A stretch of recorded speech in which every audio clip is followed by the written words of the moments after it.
स्वरूपा पाहि Gajanan विघ्ननाशा Vinayaka.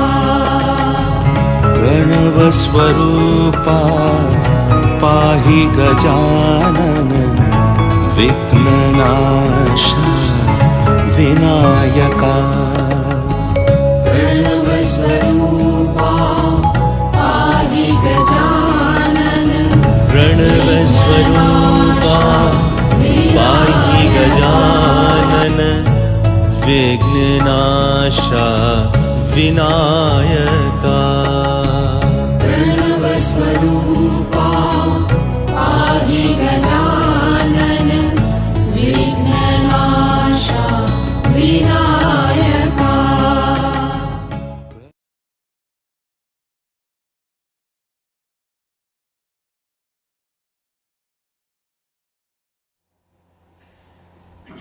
Welcome to Om Sri Santa Academy, Pipar City online classes.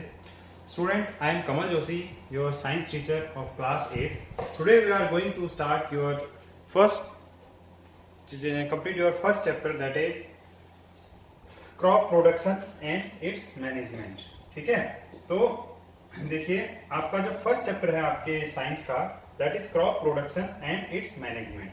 अब इस वाले चैप्टर को हम आज स्टार्ट करने जा रहे हैं, तो अब इस चैप्टर को आप अच्छे से समझिएगा, इसको एंजॉय कीजिए और इसमें से सीखने का प्रयास कीजिए।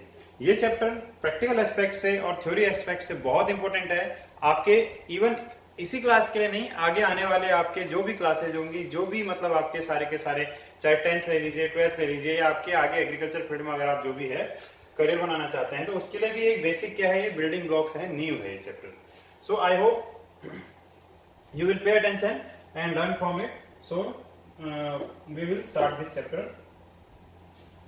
तो अब इसको चलिए स्टार्ट करते हैं। सबसे पहले crop production and its management. ठीक है, तो सबसे पहले बात करते हैं क्रॉप की, और मतलब हमें क्या करना है, इसको प्रोड्यूस करना। तो जाहिर सी बात है किसके थ्रू प्रोड्यूस करेंगे, इसको करेंगे फार्मिंग के थ्रू, और उसका मैनेजमेंट करना मतलब उसकी देखरेख करना। ठीक है, क्या करना, उसकी देखरेख करना, कैसे इसको पूरा मैनेज करेंगे। और अब क्रॉप से क्या रिलेटेड है यहाँ पे, क्रॉप से रिलेटेड है यहाँ पर को फूड का, मतलब जो ग्रेन, फूड ग्रेन आप प्रोड्यूस करते हैं, जिसको आप खाते हैं, जिससे एनर्जी लेते हैं। तो यहाँ पे बात करेंगे फूड, फार्मिंग और इसके मैनेजमेंट यानी एग्रीकल्चरल प्रैक्टिसेस से रिलेटेड। मैनेजमेंट का मतलब क्या हो गया, एग्रीकल्चरल प्रैक्टिसेस,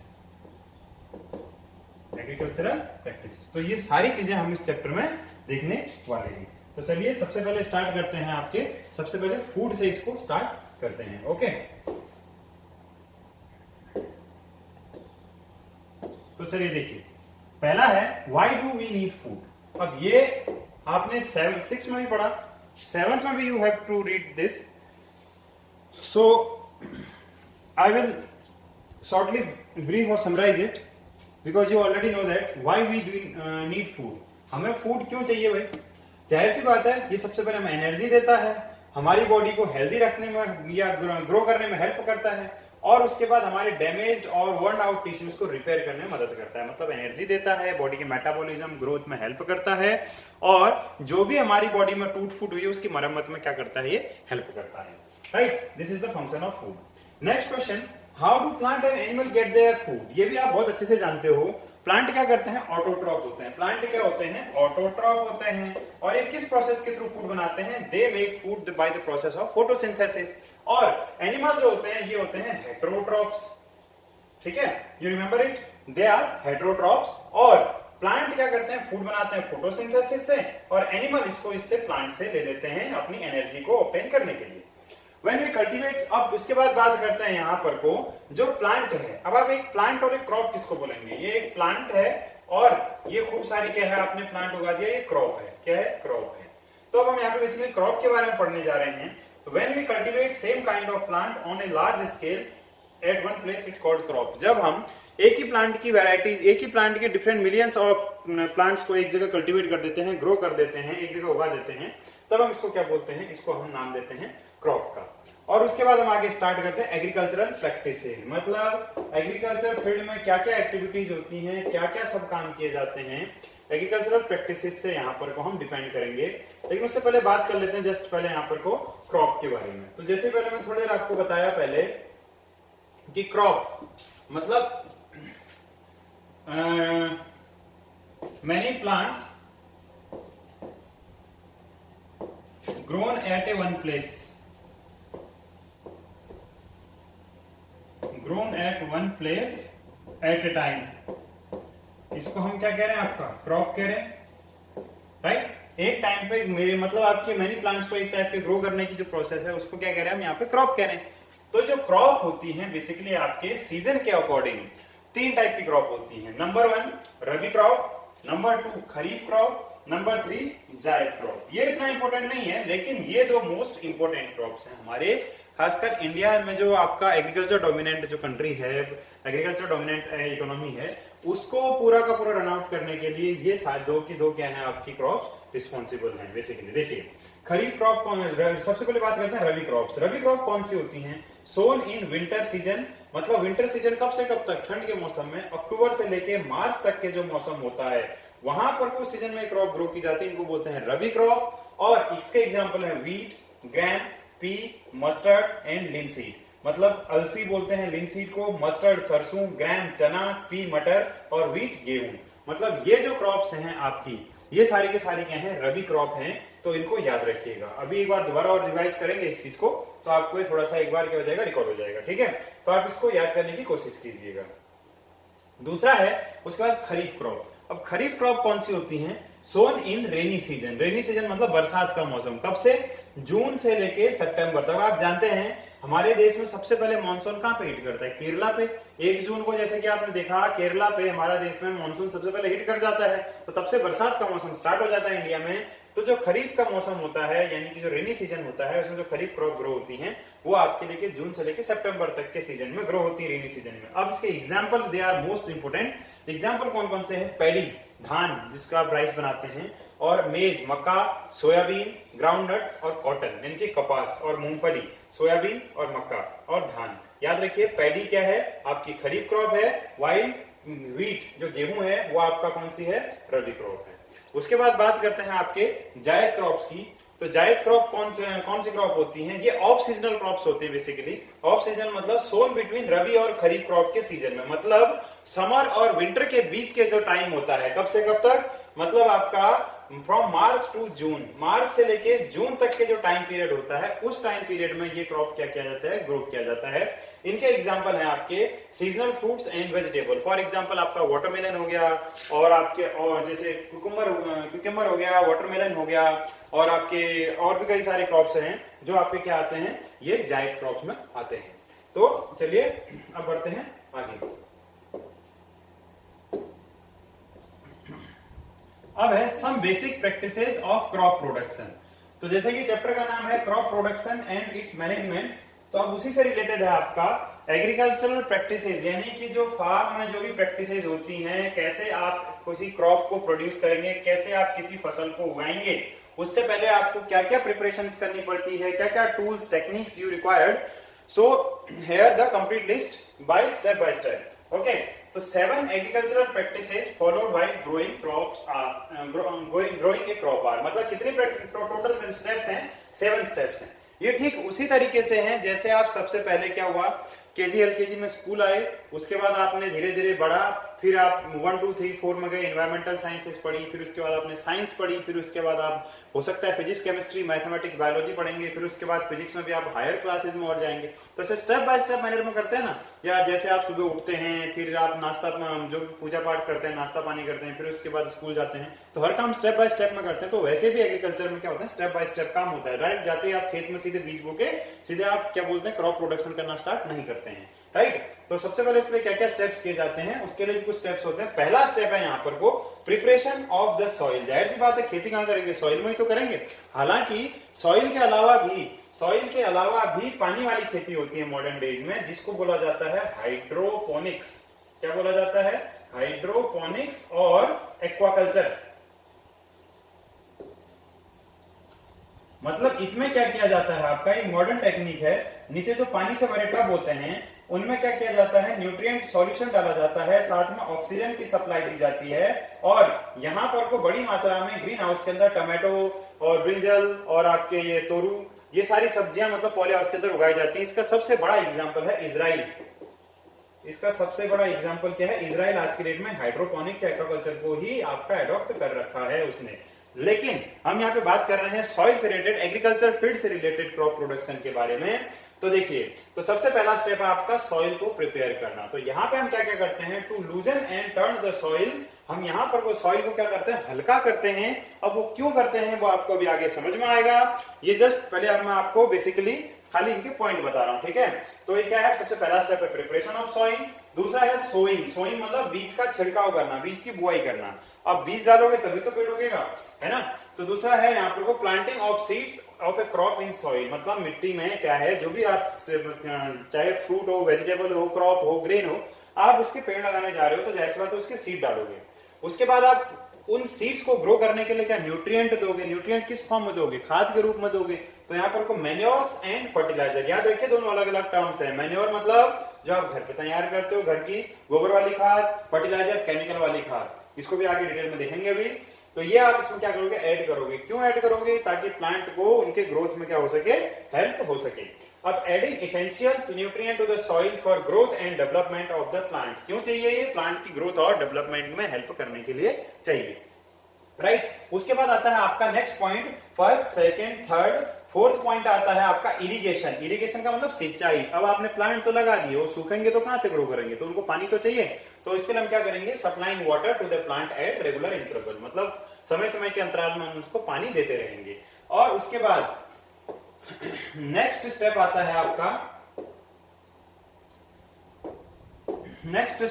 आपका, प्रोटेक्शन फ्रॉम द वीड्स। अब क्या हुआ, प्लांट के साथ साथ खेत में क्या होते हैं, अलग अलग जो खरपतवार या जिनको वीड्स कहते हैं, वो भी क्या हो जाते हैं, ग्रो हो जाते हैं यहाँ पर को। अब उन वीड्स को भी तो हटाना जरूरी होता है। अगर देखिए, सपोज करो आप लाए थे एक रोटी, ठीक है, इस बात को समझिए ध्यान से। आप एक रोटी लेके आए थे और आपके फ्रेंड और आपने बांट के खा ली, तो आपको कितने मिली, आधी, और फ्रेंड को कितने मिले, आधी, मतलब किसी का पेट भी नहीं भरा ढंग से। वही चीज यहाँ पर को भी है, आपने प्लांट लगाया, प्लांट के साथ साथ क्या हो गया, वीड्स भी यहाँ पर को जम गई। अब आप जो न्यूट्रिएंट दे रहे हैं, वो न्यूट्रिएंट प्लांट से ज्यादा वीड्स ले रहे हैं यहाँ पर को, तो आपके प्लांट को तो ग्रोथ मिल ही नहीं रही है ढंग से, और वो वीड्स आपके प्लांट से ज्यादा जल्दी ग्रो करेंगे, प्लांट को पूरी तरह बर्बाद कर देंगे, डिस्ट्रॉय कर देंगे। इसीलिए हमें क्या करना पड़ता है, इन वीड्स को हमें क्या करना पड़ता है, रिमूव करना पड़ता है वीडीसाइड्स दे करके, यानी कि केमिकल ट्रीटमेंट दे करके, या और भी कई मेथड्स होते हैं, इनको मैकेनिकल उखाड़ के भी हम इसको क्या करते हैं, रिमूव करते हैं, ठीक। तो इसको हम प्रोटेक्शन देते हैं वीड से। तो removal of unwanted plants from the cultivated field to allow crops proper access to light, space and nutrient. अब क्या होता है, उनको प्रॉपर स्पेस मिल पाती है, न्यूट्रिएंट मिल पाते हैं, तो जिसकी वजह से प्लांट ग्रो करते हैं। ये हमारा नेक्स्ट स्टेप होगा। उसके बाद आती है हार्वेस्टिंग। हार्वेस्टिंग का मतलब होता है फसल की कटाई करना या फसल को एकत्रित करना। मतलब पेड़ पे फल लग गए तो उनको तोड़ेंगे, गेहूं पक गए तो उनको काटेंगे, और अगर जैसे भी खेत में जो भी क्रॉप तैयार होगी उसको हार्वेस्टिंग करेंगे, ठीक है। तो इसका मतलब है cutting mature crop from the field, मतलब मैच्योर क्रॉप जो तैयार हो गई उसको क्या करेंगे हम, फिर उसको फील्ड से कलेक्ट कर लेंगे। फिर उसके बाद होता है स्टोरेज। अब ये सबसे इंपॉर्टेंट स्टेप होता है। देखिए, कोई भी प्रक्रिया करते हैं आप, चाहे पढ़ाई लिखाई करें, कुछ भी करें, जब तक आप उस चीज को रिवीजन नहीं करेंगे या कोई भी चीज का फाइनल स्टेप आप उस पर ध्यान नहीं देंगे, तो पूरा किया गया क्या होता है, बेकार हो जाता है। Likewise in that same manner, अगर आप पूरी की पूरी फसल में आपने सारी मेहनत की, लेकिन लास्ट में स्टोर की जो क्रॉप आपको, उस पर कीड़े लग गए, दीमक लग गई, चूहे खा गए, कुछ भी हो गया उस पर नुकसान, तो सारी की सारी मेहनत बेकार चली गई। तो ठीक इसी तरीके से स्टोरेज की प्रोसेस जो होती है बहुत ज्यादा इंपॉर्टेंट होती है। तो स्टोरेज वाली प्रोसेस का हमें सबसे ज्यादा ध्यान देना पड़ता है यहाँ पर को एग्रीकल्चर प्रैक्टिसेस में। तो क्या होता है यहाँ पर को, कीपिंग ग्रेन्स और प्रोड्यूस सेफ फ्रॉम रैट्स, चूहों से इसको बचाना, इंसेक्ट से, माइक्रो ऑर्गेनिज्म, माइक्रो ऑर्गेनिज्म क्या क्या होते हैं, बैक्टीरिया, फंगस, ये सब आप इसको सेकंड चैप्टर में पढ़ोगे अभी। एंड मॉइस्चर, सबसे इंपॉर्टेंट नमी लग गई तो इस पे फंगस लग सकती है, तो इससे इसको क्या होता है, बचाना होता है। तो ये 7 स्टेप्स आपके कौन कौन से हो गए, ये 7 स्टेप्स को हम यहाँ पर को डिटेल में एक बार पढ़ने वाले हैं अब, ठीक है। इन 7 स्टेप्स को डिटेल में पढ़ने वाले हैं। कौन कौन से, preparation of soil, sowing, adding manure and fertiliser, irrigation, protection from weeds, harvesting, storage, ठीक है। तो ये स्टेप्स हम यहाँ पर को डिटेल में देखने वाले हैं। तो चलिए एक बार क्विकली इसका फ्लो चार्ट तैयार किया मैंने, तो इसके फ्लोचार्ट से इसको एक बार डिटेल में देख लेते हैं कि कौन से स्टेप के बाद कौन सा करेंगे। हालांकि स्टेप्स के नाम आपको बता चुका हूं, अब इनके बारे में हमें डिटेल से पढ़ना है यहाँ पर को, तो इन स्टेप्स को एक बार क्विकली देख लेते हैं। सबसे पहले क्या करेंगे, देखिए नंबर वन क्या करेंगे, आप सॉइल को लूज करेंगे और उसमें adding manures to the field so that mixes with soil well as it return.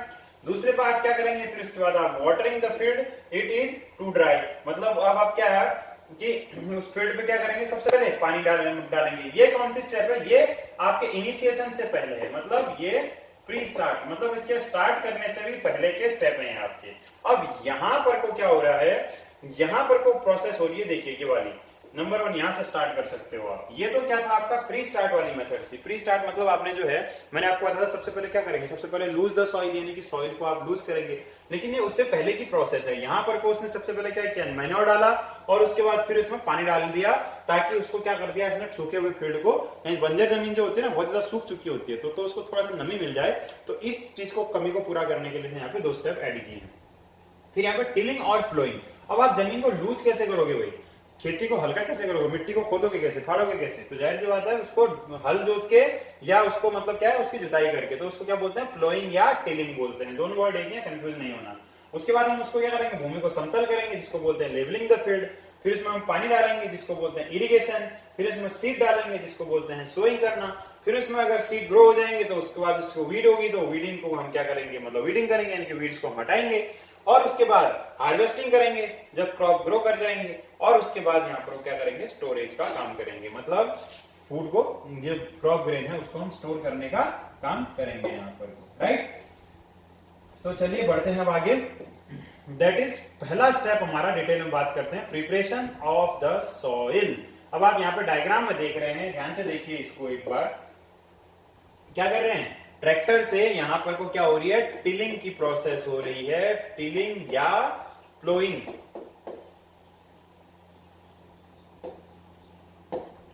Tilling या प्लोइंग की प्रोसेस यहां पर को हो रही है। कैसे हो रही है, ये आप देख सकते हैं, ट्रैक्टर से यहां पर को टिलिंग क्या, उसकी प्लोइंग की प्रोसेस क्या हो रही है, स्टार्ट हो रही है। So why do we loosen और टर्न द सॉइल। अब हम ऐसा करते क्यों है भाई, इसके कुछ पॉइंट है। अब क्यों करते हैं टिलिंग लूजिंग, जैसे मैंने आपको बता दिया सॉइल को लूज करने के लिए। अब इससे होगा क्या, देखिए सॉइल लूज करने के 2-3 फायदे हैं। फायदे क्या, करनी ही पड़ती है, नेसेसिटी है। अब ऐसा क्यों करते हैं, उसका आंसर ये है कि जो प्लांट्स होते हैं उन्हें भी तो जाहिर सी बात है सांस लेने के लिए ऑक्सीजन चाहिए। मतलब जैसे प्लांट तो फोटोसिंथेसिस के थ्रू ऑक्सीजन निकालते हैं, रेस्पिरेशन में तो वो भी तो ऑक्सीजन ही लेते हैं ना। तो प्लांट को ग्रो करने के लिए ऑक्सीजन चाहिए होती है, और भी कई सारी गैसेस चाहिए होती हैं, उनको भी गैसेस एक्सचेंज करना होता है। तो जैसे हमारा नाक मुंह बंद कर दोगे तो दम घुटने लगेगा, तो ठीक वैसे प्लांट वो बंजर टाइट जमीन में न्यूट्रिएंट और जो गैसेज हैं उनको एक्सचेंज कैसे कर पाएंगे। इसलिए सबसे पहले ऑक्सीजन क्या करना पड़ता है, सॉइल को लूज करना पड़ता है, जिससे क्या होता है यहाँ पर को ऑक्सीजन की सप्लाई अच्छी खासी उसमें बनी रहती है, पहली चीज। तो यहाँ पर को loosing the soil important because allow the roots to go deeper, ये रूट्स होगा, ठीक है, roots to go deeper into the soil and yet breathe easily allowing air to reach the roots. अब जड़ें क्या होंगी, सॉइल को लूज करोगे तो इसमें गहरी जड़ें जाएंगी, और जिसकी वजह से क्या हो जाएगा, वो एयर को इजीली एक्सचेंज कर पाएंगे और ऑक्सीजन को इजीली यहाँ पर को ले पाएंगे। उसके बाद है help in growth of microbes and earthworm that add humus to the soil and turn the loosen soil further and। अब क्या होता है, देखिए आप जानते हैं केचुआ जो अर्थवर्म होता है वो किसान का फ्रेंड होता है, मित्र होता है। अब वो क्या करता है, वो जो भी सॉइल वगैरह को खा करके अपनी बॉडी से जो पैलेट्स वगैरह निकालता है उसको ऐसे मैन्योर की तरह खेत में उसका इस्तेमाल होता है, प्लांट्स के लिए बेनिफिशियल होता है। उसके बाद भाई भी जानते हो आप, मैंने आपको बताया था 6th और 7th क्लास में कि जो प्लांट की रूट्स होती हैं उन पे छोटे छोटे बैक्टीरिया पाए जाते हैं जिनको सिम्बायोटिक बैक्टीरिया कहते हैं। और ये बैक्टीरिया क्या करते हैं, ये बैक्टीरिया क्या काम करते हैं, आपके नाइट्रोजन फिक्सेशन में हेल्प करते हैं। तो जो माइक्रो ऑर्गेनिजम्स होते हैं और जो अर्थवर्म होते हैं वो यहां पर को लूज सॉइल में इजीली ग्रो कर सकें और इस सॉइल को ह्यूमस में कन्वर्ट कर सकें। ह्यूमस क्या होती है, मिट्टी की सबसे ऊपरी उपजाऊ सतह, इसको बोलते हैं ह्यूमस, ठीक है, इसमें कन्वर्ट करने का काम कर सकें इस चीज को। तो इसीलिए लूजिंग, सॉइल की लूजनिंग क्या होती है यहाँ पर को, वो भी हेल्पफुल होती है। उसके बाद नेक्स्ट है nutrient rich soil come to the top and can be used by plants. अब आप जब भी सॉइल को क्या करते हो, सॉइल को जब भी आप लूज करते हो, मतलब ये आपका फील्ड था टाइट, तो आपने जैसे सॉइल को लूज किया ऐसे, तो नीचे की सॉइल क्या हो जाएगी, ऊपर आ जाएगी। तो जो न्यूट्रिएंट रिच सॉइल होती है, यानी कि जो सरफेस के नीचे गई होती है, वो क्या होती है, ऊपर आ जाती है, थोड़ी नमी बरकरार हो जाती है उसमें। ये भी इसका एक फायदा होता है। उसके बाद नेक्स्ट है the process used to loosen and turn the soil is called tilling और प्लोइंग। जैसे कि मैंने आपको थोड़ी देर पहले बताया था, क्या कहते हैं इसको, टिलिंग और प्लोइंग इसको कहा जाता है। After tilling levelling is done which the big clumps of the soil called crumbs are broken and leveled. Leveling the field help in the process of sowing and irrigation. अब देखो आपने क्या किया, ये यहां पर को टिलिंग कर दी या प्लोइंग कर दी। अब इस टिलिंग या प्लोइंग के बाद यहां पर वो क्या हो जाएगा, मिट्टी के बड़े बड़े टुकड़े इकट्ठा हो जाएंगे। अब इससे मिट्टी क्या हो जाएगी, बिल्कुल उबड़ खाबड़ जो हो जाएगी। अब यहाँ पर को हो सकता है कोई प्लांट नीचे चला जाए, इसको पानी वगैरह ना मिले, या कोई ऊपर रह जाए, इसको न्यूट्रिएंट ना मिले, ये रह जाए। तो इस चीज से बचने के लिए क्या करते हैं हम लोग, यहाँ पर को पूरे फील्ड को एक समान क्या किया जाता है, समतल किया जाता है। इसको बोला जाता है आपका क्या, इसको बोला जाता है लेवलिंग। तो इससे क्या होगा, सारे प्लांट बिल्कुल एक समान उसमें ग्रो होंगे और उनको न्यूट्रिएंट वगैरह भी क्या हो जाएगा, इक्वली इसमें मिल जाएगा। और लेवलिंग क्या करती है, इसको सोइंग, यानी कि इसमें जो बीज छिड़कते हैं हम लोग, जो सोइंग करने में, और इरिगेशन मतलब जो इसमें सिंचाई देते हैं हम, जो इसमें वाटरिंग करते हैं, वो भी इसमें क्या होता है, इवनली डिस्ट्रीब्यूटेड होता है, और उसमें भी क्या मिलती है, इसमें हेल्प मिलती है। राइट। अब देखिए आगे, agricultural ploughing implements. Agricultural implements used for ploughing, मतलब आपको ये टिलिंग या प्लोइंग करने के लिए क्या क्या एग्रीकल्चरल इंप्लीमेंट्स चाहिए होते हैं। तो इनका यहाँ पर को डायग्राम दिखा रखा है। ये क्या है, प्लो, जिसको आप बोलते हैं हल, ठीक है। अब ये मैनुअल है, ये बैल की ऑक्स की मदद से चलाया जा रहा है यहाँ पर को, और ये मैनुअली मैन मेड है, ठीक है। ये मैन के थ्रू यहाँ पर को कैरी ओवर किया जा रहा है। बट नाउ डेज अब इतने बड़े एग्रीकल्चरल फील्ड जो हैं, ये आप ट्रैक्टर की मदद से, इसको मशीन्स की मदद से चलाते हैं इसको। तो आप ये वाला आज की डेट में यूज करते हैं। और ये क्या है, होय, फावड़ा, ये क्या काम आता है, जैसे देखिए ये मेन फील्ड है। अब जो बैल या ट्रैक्टर जुताई करेगा, ये तो कौन मतलब ये सीधे ऐसे में जुताई करेगा। अब कुछ कॉर्नर फील्ड हो या कुछ टेढ़े मेढ़े जो पॉइंट हैं, यहाँ पर को ट्रैक्टर भी नहीं जा पाता, ये हल भी नहीं जा पाता, तो इन पॉइंट्स को यहाँ पर को मतलब क्लियर आउट करने के लिए इसका यूज किया जाता है, ठीक है। तो याद रखना क्या है, ये प्लो है, और ये क्या है, होय है, और ये है आपका कल्टीवेटर। इसको क्या बोलते हैं, मशीन के थ्रू से चलाया जाता है पीछे, इसको बोलते हैं कल्टीवेटर। ये है कल्टीवेटर, ग्रीन कलर का, आप इसको देख सकते हैं, this is called cultivator, right. These are the agricultural implements, मतलब क्या है, मशीनरी आप इसको बोल सकते हैं, या आप इसको बोल सकते हैं संसाधन। मतलब ये क्या है, संसाधन है आपके, जिनसे आप क्या करते हो, प्लोइंग करते हो, जिनसे आप क्या करते हो, जुताई का काम करते हैं। अब बात करते हैं नेक्स्ट की। तो नेक्स्ट स्टेप हमारा, why is levelling of the field important. और ये मैंने आपको बता दिया पूरा का पूरा कि लेवलिंग क्यों जरूरी होती है, why levelling is important. Levelling क्यों जरूरी होती है भाई, जाहिर सी बात है कि मतलब जमीन उबड़ खाबड़ हो गई तो प्लांट के रूट हो सकता है ज्यादा डीप में चला जाए, कहीं पर को ऊपर रह जाए।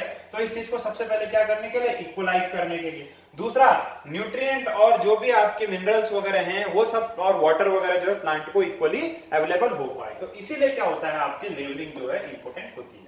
उसके बाद है agriculture implement used for levelling. अब लेवलिंग के लिए हम लोग कौन कौन से इंप्लीमेंट या कौन कौन से टूल्स कह सकते हो आप इसको, अब कौन कौन से टूल्स यहाँ पे इस्तेमाल करते हैं हम, उसको एक बार देख लेते हैं जल्दी से। तो देखिए, पहला तो है आपका ऑक्स ड्रिवन स्क्रैपर। क्या है ये मतलब कैसे काम करेगा, ये दिख रहा है जैसे आपको फील्ड में, ये फील्ड है। अब यहाँ पर को जैसे उबड़ खाबड़ पूरा हो रखा है, तो ये एक स्क्रैपर है, ये इसको खींचता हुआ लेके जाएगा, तो ये सारी मिट्टी को क्या कर देगा, ऐसे प्लेन कर देगा पूरा का पूरा। तो यही है ऑक्स ड्रिवन स्क्रैपर, ठीक है। ऑक्स ड्रिवन स्क्रैपर मतलब बैलों से चलाया जाने वाला स्क्रैपर, जैसे कि आप इसको देख पा रहे हैं। पहली चीज तो ये होती है, किस चीज के लिए यूज हो रही है ये हो रही है लेवलिंग के लिए, याद रखना, ठीक है। This is used for levelling. दूसरा, अब जो मैकेनिकल जो यूज किया जाता है आज की डेट में, क्योंकि अब जाहिर सी बात है इतने बड़े फार्म्स और फील्ड है आज की डेट में, तो ऑक्स ड्रिवन मैनुअल रह नहीं गया। ये पुराने टाइम पे जैसे गांव में होता है जहां पर को ट्रैक्टर वगैरह जा नहीं सकते या प्रॉब्लमेटिक सिचुएशंस में। But nowadays laser land leveller is used. ये क्या है भाई? Laser land leveller. ये लेजर लैंड लेवलर मशीन्स का नाम है। दिस इज ए टूल या मशीन। अब इसको क्या किया जाता है? इसको ट्रैक्टर की मदद से क्या किया जाता है? ड्रिवन किया जाता है, जिसकी वजह से क्या होती है, यहाँ पर को लेवलिंग की प्रोसेस क्या होती है? कैरी आउट की जाती है। तो आपको ये डायग्राम से इसमें समझ में आया होगा, ठीक है। तो अब बढ़ते हैं, इसको नेक्स्ट वाले को देखते हैं। नेक्स्ट है अब आपका सोइंग। अब इसको सोइंग को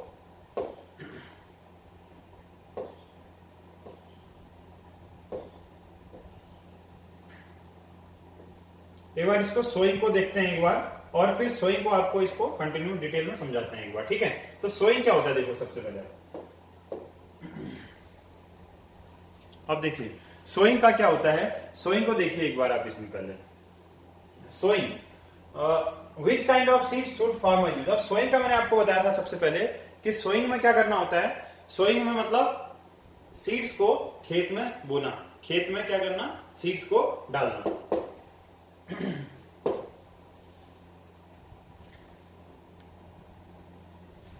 हाँ तो देखिए सोइंग में मतलब बीज का छिड़काव करना खेत में, ये बहुत इंपॉर्टेंट है यहाँ पर को। क्यों? क्योंकि आप राइट वैरायटी के सीड्स अगर नहीं लोगे यहाँ पर को, तो आपकी जो क्रॉप है उसमें ग्रो करने की जो मतलब प्रोबेबिलिटी है, जो संभावना है, वो क्या हो जाएगी? 50% रह जाएगी, या हो सकता है उससे भी कम रह जाए। तो अब सोइंग के लिए सबसे पहले है यहाँ पर को सीड्स का सिलेक्शन और सीड्स का यूज करना। तो फार्मर्स को सबसे पहले यहाँ पर को क्लीन, हेल्दी और जो हाई रीडिंग सीड्स हैं उनको यूज करना चाहिए। मतलब साफ सुथरे हेल्दी सीड्स और जिनकी पैदावार अच्छी होती हो। और उनको कहां से यूज करना लेना चाहिए? उनको जैसे जो होते हैं आपके नेशनल सीड्स कॉर्पोरेशन सेंटर होते हैं, गवर्नमेंट के द्वारा एस्टेब्लिश्ड ऑर्गेनाइजेशन, वहां पर से इनको परचेज करना चाहिए। और वो सीड्स, वहां पे जो सीड्स आते हैं वो क्या होते हैं? लेबोरेटरीज में टेस्टेड होते हैं। और लेबोरेटरी में टेस्ट करने के लिए उस सीड्स की कौन कौन सी क्वालिटी को चेक किया जाता है, उस पर एक नजर देखते हैं। क्यों? क्योंकि ये आपके जो क्वेश्चंस होते हैं इसमें से मोस्ट ऑफ द क्वेश्चंस आपके ओलंपियाड में पूछे जा चुके हैं। तो देखिए पहला तो याद रखिए नेशनल सीड कॉर्पोरेशन, ठीक है, NSCC जो आपकी कॉर्पोरेशन है, गवर्नमेंट सेंटर, यहां से सीड्स लिया जाता है। और जो अभी ये प्योरिटी है, जो सीड्स के लिए कौन कौन से टेस्ट जो है लेबोरेटरी में, तो यहाँ पर वो कौन कौन से जो टेस्ट हैं उनको मतलब ये लेबोरेटरीज करती हैं ताकि सीड्स की जांच पहचान हो सके। तो उनको आपको ध्यान में रखना है। नंबर 1 टेस्ट किया जाता है प्योरिटी टेस्ट, मतलब सीड प्योर हैं या नहीं है, कहीं हाइब्रिड या दूसरी वैरायटी के सीड्स तो नहीं है, ठीक है।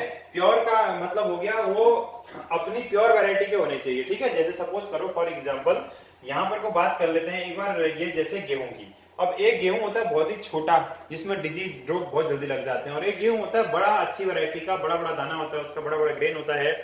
और वो क्या होता है अच्छी वैरायटी, जैसे आम की बात कर लेते हैं आपसे, ठीक है। जैसे गेहूं में चलो आपको नहीं समझ में आएगा, चलो आम की बात करते हैं। मैंगो एक होता है बहुत अच्छा वाला दशहरा वाला मैंगो, या बहुत अच्छा जो आपको टेस्टी लगता हो कोई भी एक अच्छी वैरायटी, और एक होता है बहुत ही घटिया वैरायटी वाला छोटा खट्टा मीठा वाला आम।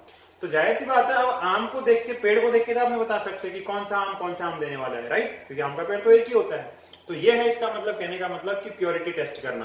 तो प्योरिटी टेस्ट में क्या होता है, वो वही गुड क्वालिटी के वैरायटी के सीड्स को स्टोर करके रखते हैं, और उनको पता होता है कि ये वैरायटी जो है बहुत ही अच्छी वैरायटी वाली सीड्स हैं। तो पहला प्योरिटी टेस्ट हो गया। दूसरा टेस्ट हो गया resistance to disease and pest, मतलब जो वैरायटी होती है बहुत ही उम्दा टाइप की वैरायटी होनी चाहिए, ताकि वो आप खेत में लगाओ तो आपको बार बार उसमें इंसेक्टिसाइड, पेस्टिसाइड, और वो बहुत जल्दी डिजीज के मतलब पकड़ में ना आ सके।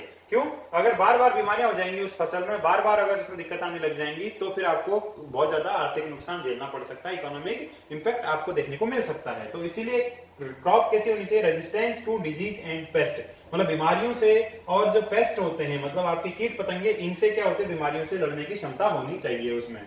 तीसरा है germination and vigour test. Vigour बोलते हैं उसके मतलब ग्रो होने की कैपेसिटी को। एक तो जर्मिनेशन मतलब अंकुरण की कैपेसिटी, क्या वो मतलब छोटे छोटे उसमें से अंकुरण निकलते हैं टाइम पे या निकलते हैं। दूसरा वो सीड क्या सर्वाइव भी कर पाएगा या नहीं कर पाएगा। ये जर्मिनेशन एंड विगर टेस्ट, ये भी बहुत इंपॉर्टेंट टेस्ट है जो आपके ये लैब द्वारा किया जाता है। उसके बाद है suitability to regional climatic conditions. अब आप सपोज करो राजस्थान में है अभी, ठीक है, और आप यहाँ पे गेहूं लगाना चाहते हैं, और आप ऐसी वीट की वैरायटी उठा लाए जो पंजाब में या हो सकता है हरियाणा में अच्छा ग्रो करती है और यहाँ पे उगी ना पाए, तो आपको ऐसी क्रॉप का क्या फायदा। तो ऐसे के लिए भी आपको क्या करना पड़ेगा, रीजनल क्लाइमेटिक कंडीशन टेस्ट यहाँ पर को सूटेबिलिटी टेस्ट यहाँ पर को करना पड़ेगा आपको। उसके बाद है जनरल सीड हेल्थ, ये आपके ओलंपियाड में पूछे गए क्वेश्चन है, सो मैंने यहाँ पर इसको मेंशन किया है, ध्यान में रखना। जनरल सीड हेल्थ, सीड की जनरल हेल्थ कैसी है वो भी आपको इसको देखना पड़ेगा। तो ये सारे टेस्ट आपको क्या करते हैं, लेबोरेटरीज करती है जहां से आप सीड्स लेते हो। उसके बाद बात करते हैं यहाँ पर को आगे, how to prepare damage seeds from healthy seeds, how to separate, sorry. तो देखिए बहुत ही इंपॉर्टेंट मजेदार टेस्ट है भाई, इसको आप घर पे भी कर सकते हो आराम से, आपने कभी किया भी होगा। और रात को क्या करना है, कटोरे में है ना, एक बाउल में सीड्स भिगा देना, जैसे आप डालते हो ना सीड्स, ठीक। अब क्या होगा, मॉर्निंग तक आप देखोगे, चने ले लो, राजमा ले लो, कुछ भी ले लो भले ही आप, मॉर्निंग तक आप देखोगे तो क्या होगा इसमें, मॉर्निंग में अब आप क्या करोगे, इसमें पानी मिला दिया आपने, ठीक है, पानी में डाल दिया। मॉर्निंग में आप देखोगे जो हेल्दी सीड्स हैं वो तो बिल्कुल फूल के स्वेल आउट होके नीचे बैठ चुके होंगे, लेकिन जो छोटे छोटे जो खराब सीड्स हैं वो क्या होंगे, वो आपके नॉन हेल्दी या जो आपके मतलब कह सकते हो अनहेल्दी सीड्स जो होंगे वो क्या होंगे, आपके ऊपर ग्रो मतलब तैर रहे होंगे। तो आप इनको बोल सकते हो डैमेज्ड सीड्स या अनहेल्दी सीड्स, और ये नीचे क्या हो जाएंगे, हेल्दी सीड्स। ये नीचे क्या हो जाएंगे, हेल्दी सीड्स। तो ये आप टेस्ट कर सकते हो, ये बहुत ही मजेदार और बहुत ही सिंपल और बहुत ही इंपॉर्टेंट टेस्ट होता है, डैमेज सीड्स को हेल्दी सीड्स से सेपरेट आउट करने का टेस्ट, ठीक है। तो आगे देखते हैं। उसके बाद नेक्स्ट चीज हमारा agricultural implements used for sowing. अब सोइंग करने के लिए जो टूल्स यूज करते हैं हम, इंप्लीमेंट का मतलब होता है यहाँ पर को, इंप्लीमेंट का मतलब होता है यहाँ पर को टूल्स, क्या है, टूल्स या मशीन्स। आप कौन कौन से टूल्स करते हैं, एक तो मैनुअल यूज करते हैं हाथ से, लेकिन इतना बड़ा एग्रीकल्चरल फील्ड अब हाथ से करना तो पॉसिबल नहीं है आज की डेट में। तो जो मैनुअली जिसको किया जाता है ऑक्स की मदद से, यह है ट्रेडिशनल टूल्स फॉर सोइंग, ठीक है। ये ट्रेडिशनल में क्या किया जाता है, यहाँ पर कोई कप टाइप का जो लगा दिया जाता है पीछे, ये मतलब ये आपके प्लो के पीछे ये प्लो है जो कि ऑक्स ड्रिवन फ्लो। यहाँ पर कोई क्या किया जाता है, यहाँ पर कोई कलेक्शन वाला इसका टूल लगा दिया जाता है, कलेक्टर वाला, और यहाँ पर से आप इसमें बीज डालते रहते हो और धीरे धीरे ऑक्स चलते जाते हैं, बीज भी नीचे यहाँ पर को गिरते चले जाते हैं। लेकिन आज की डेट में जो यूज किया जाता है वो क्या जाता है, सीड ड्रिल का यूज किया जाता है। और ये आपके जो ऑक्स ड्रिवन जो मेथड होते हैं या जो भी ट्रेडिशनल मेथड, इससे बेटर होते हैं। क्यों, क्योंकि ये यूनिफॉर्मली सीड को सो करते हैं इक्वल डिस्टेंस पे, और इनकी जो डेप्थ होती है सॉइल में after sowing, so that bird do not eat them and save time and labour. पहली चीज तो क्या करते हैं, आप याद रखिए, फसल को जो बोने का टाइम होता है उसमें जो फसल को बोने के जो पैटर्न होता है उसमें डिस्टेंस हमेशा इक्वल होनी चाहिए, याद रखिए पहली चीज तो। और दूसरी, एक प्रॉपर डेप्थ होनी चाहिए, ठीक है। अब आपने सपोज करो जमीन है, यहाँ पर को सीड लगाया, राइट, आपने बीज को इतना गहरा डाल दिया कि वो ऊपर जर्मिनेट होने में मतलब ऊपर आ ही नहीं पाया, हो सकता है उसको बहुत ज्यादा टाइम लग गया, तो भी फसल खराब, तो भी उसको इकोनॉमिक इंपैक्ट देखने को मिलेगा। अब आपने इतना ऊपर लगा दिया कि जो उसको चिड़िया वगैरह हैं, क्या है, चिड़िया वगैरह जो है वो भी उसको आके खा गई बीज उठा करके, तो भी फार्मर को इकोनॉमिक इंपैक्ट देखने को मिलेगा, आर्थिक नुकसान। और अगर आपने एक ही जगह पर खूब सारी फसल डाल दी, खूब सारे दाने ग्रेन डाल दिए इसके, तो कुछ प्लांट उगेंगे, कुछ नहीं उग पाएंगे क्योंकि कंपटीशन की वजह से, तो भी इसको इकोनॉमिक इंपैक्ट देखने को मिलेगा। इसीलिए क्या होना चाहिए, equidistant and at proper depth पे यहाँ पर को सीड्स को सो करना पड़ता है, जो कि आपका सीड ड्रिल की मदद से आसानी से किया जा सकता है। So it's better for time and quality, ठीक है। तो ये था आपका सोइंग का। और what precaution should take while sowing, ये मैंने आपको बता दिया पूरे का पूरा कि सीड के सोइंग के लिए क्या क्या प्रिकॉशन होते हैं। तो सबसे पहले देखिए, सीड हेल्दी और हाई क्वालिटी के होने चाहिए। उसके बाद है करेक्ट डिस्टेंस और करेक्ट डेप्थ पे आपको उनको क्या बोलते हैं, ग्रो को सो करना है, इनपुट करना है जमीन में, ताकि क्या हो, उनको प्रॉपर लाइट मिल सके, प्रॉपर वाटर मिल सके और प्रॉपर न्यूट्रिएंट और सॉइल से वो ले सके। उसके बाद है they must sow deep enough to protect them from animal and bird which might eat them and wind which might blow them away. या तो उनको हवा आएगी, तेज हवा ले जाएगी, या उनको चिड़िया वगैरह आके खा जाएगी, तो उससे भी उनको प्रोटेक्ट करने के लिए प्रॉपर डेप्थ पे डालना जरूरी है। But not so deep that they may not get enough air to germinate. अब जर्मिनेशन के लिए क्या चाहिए, एक प्रॉपर डेप्थ तक उनको हवा मिल पाती है, उससे नीचे हवा नहीं मिल पाती है उनको, तो जिससे वजह से क्या होता है वो जर्मिनेट नहीं हो पाते हैं। ठीक है, तो इससे भी उनको क्या करना है, प्रोटेक्ट करना है। तो ये सारी चीजें आपको क्या करनी है, ध्यान में रखना है। और फिर मैंने आपको बताया था जैसे कि क्या बोलते हैं, सीड्स को यूनिफॉर्मली जर्मिनेट, मतलब आपका अब है कि why is better to sow seeds uniformly. अब आपको उनको एक समान मतलब डिस्टेंस में, इक्वी डिस्टेंस आप कह सकते हो, उनको क्यों आपको सो करना जरूरी है, क्यों? It should be planted proper appropriate distance to avoid overcrowding of plants. Overcrowding का मतलब एक जगह पे खूब सारे प्लांट्स इकट्ठा ना हो जाए। It allow plants to get proper sunlight as well as sufficient water and nutrient from the soil. तो जिसकी वजह से क्या होगा, सफिशिएंट सनलाइट और न्यूट्रिएंट प्लांट को क्या हो पाएगा, यहाँ पर को मिल पाएगा।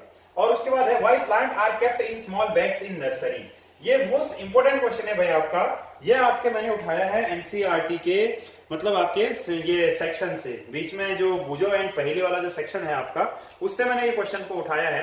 ये कुछ ट्रिकी अच्छे मतलब आपके मजेदार क्वेश्चन होते हैं कि प्लांट को बैग में क्यों रखा जाता है। आप लोग नर्सरी में विजिट किए होंगे तो आपने देखा होगा छोटे छोटे काली काली थैलियों में नीम के पेड़ देखने को मिल जाएंगे, आपको हो सकता है फ्लावर्स के पेड़ देखने को मिल जाएंगे। ऐसा इसीलिए, देखिए जब धान की फसल उगाते हैं, जब पैडी की क्रॉप उगाते हैं, तो एक छोटे से खेत में पहले उसको खूब सारी प्लांट यहाँ पर को छोटे छोटे उगा दिए जाते हैं।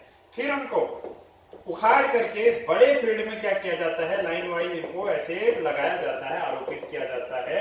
इसको बोलते हैं ट्रांसफॉर्मेशन करना प्लांट का, हिंदी में इसको बोलते हैं रोपाई करना धान की। ठीक है, तो ये ऐसा इसीलिए किया जाता है, बैग में इनको इसलिए रखा जाता है। बैग में रखने का पर्पज ये होता है ताकि इन प्लांट को कभी शिफ्ट करना पड़े एक जगह से दूसरी जगह पे तो कोई दिक्कत ना है, इनकी जड़ें वगैरह खराब ना हो, जहां लगाना है तुरंत पन्नी फाड़ के सीधे गमले में लगा सकते हैं इसी को। ये इसका क्या है, आपका आंसर है। ठीक है, तो इसको इजी ट्रांसफर करने के लिए क्या होता है, ये प्लांट को बैग में रखा जाता है। अब इसके बाद जो इसका नेक्स्ट स्टेप होगा वो है आपका मैन्योर्स एंड फर्टिलाइजर। इसको हम आप देखेंगे आगे अब आपके नेक्स्ट वाले